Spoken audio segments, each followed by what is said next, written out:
Hierarchy of money. The money view perceives the monetary system as a payment system that is fundamentally hierarchical. This hierarchy refers to two different aspects. On the one hand, the domestic money supply within a monetary jurisdiction is made up of different credit money forms which are located on different layers in a hierarchical relationship. On the other hand, the international monetary system is structured hierarchically, with one monetary jurisdiction situated at its apex, and other monetary jurisdiction forming the periphery to it. In its first dimension, the concept of hierarchy applies to different forms of credit money within a domestic payment system and the various institutions issuing them as their liabilities. Through this prism, money formed higher up in the abstract hierarchy can be seen as safer, more acceptable forms from a demand side and more stable in value, yet scarcer and more exclusive to supply. Money formed further down the hierarchy are less scarce, more elastic to create and more accessible from the supply side, but are less so from a demand side because they are less widely accepted and more prone to be affected in a financial crisis. Figure 5, based on modeling, shows that we can look at the different forms of money as constituted within a hierarchy of a pyramid, inclusive of both private and public dimensions of it. At the top of the monetary pyramid, well in line with the verdict of Michel Innes, is a unit of account, e.g. dollar, gold or dollar, respectively.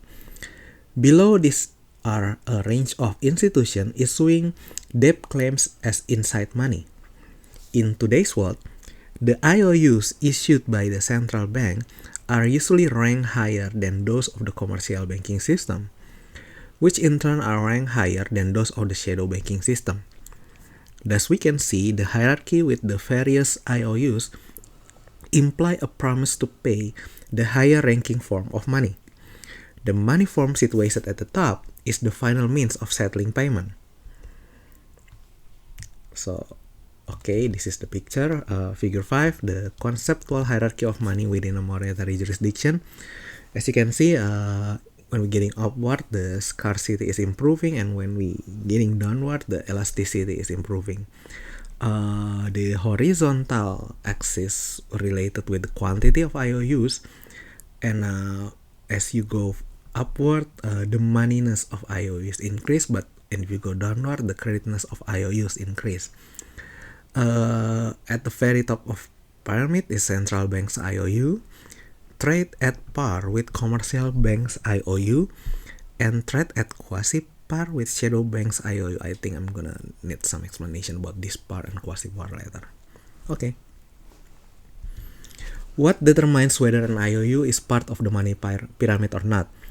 Are all debt certificates credit money according to this approach? In other words, can there be credit instruments that are not money? The money view literature suggests one key criterion to decide whether an IOU is money or not. If it trades at par on demand to another form of credit money that is further up in the hierarchy, as to Posner, it is the quintessential attribute of money, that money always trades at par on demand. This line of thinking implies that those public or private IOUs are part of the monetary pyramid, which can instantaneously or almost instantaneously be converted into higher ranking money.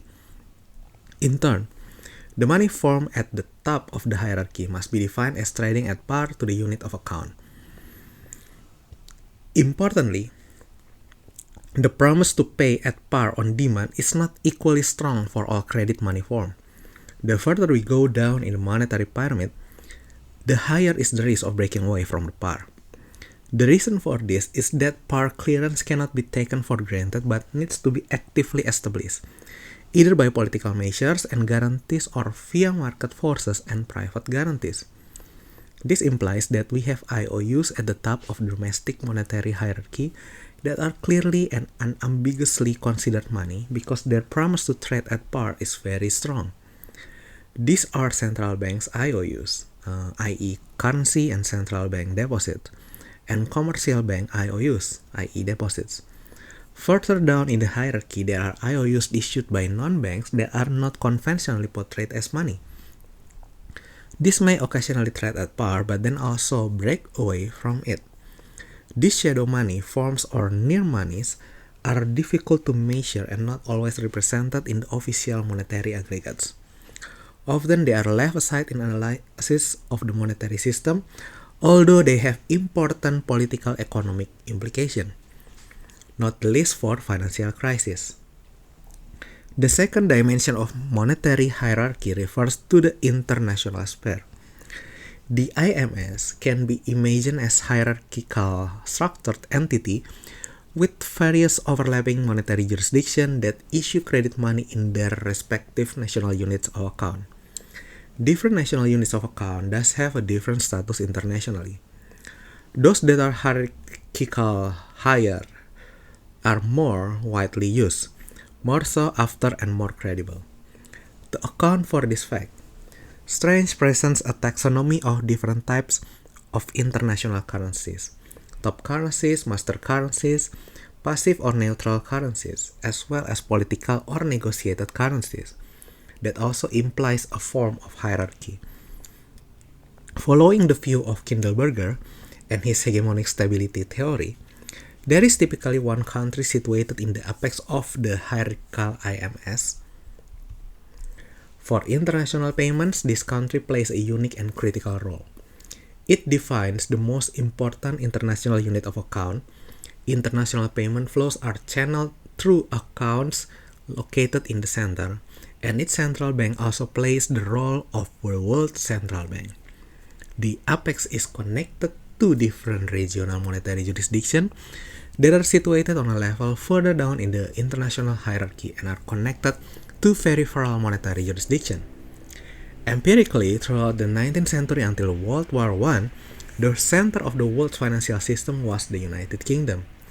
The gold standard was in fact a sterling standard run by the Bank of England. Gold as the money form at the top of the international monetary pyramid was defined in sterling, and all other national currency had to establish a fixed exchange rate vis-a-vis the sterling. International payments had effectively to be channeled through the London money market. After World War II, the United States took on the role of the apex of the international financial system. During the Bretton Woods era, the US dollar still used to be defined in terms of gold, and other currencies were connected with fixed but adjustable exchange rate to it. The gold standard was abrogated with the inception of generalized floating in the 1973. Today, the Federal Reserve is the central bank of the world, situated at the top of the international payment system. Figure 6 sketches a picture of how we can imagine the two dimensions of monetary hierarchy, both domestically and internationally. It implies that we think about the IMS as a pyramid of pyramid. So this one is figure 6. The international hierarchy of monetary jurisdiction, conceptually, the first one is USD at the top of pyramid, central bank IOUs, commercial bank IOUs, and shadow bank IOUs. We can see that down the road there is a euro and British pound, and after that we have other currency. Accordingly, various monetary jurisdictions which use their particular unit of account to denominate public and private credit money claims in a hierarchical way from themselves an international hierarchy with a dominant monetary jurisdiction and its unit of account at the top, which in turn is connected to other more peripheral monetary jurisdictions. In this schematic and incomplete representation, the United States provides the USD as the key international unit of account. One layer below it, more peripheral units of account are located. Here, exemplarily represented by the euro and the British pound. The hierarchy can be further extended to more peripheral layers which are even more distant to the apex, such as China issuing renminbi, Russia issuing ruble, and or India issuing rupee.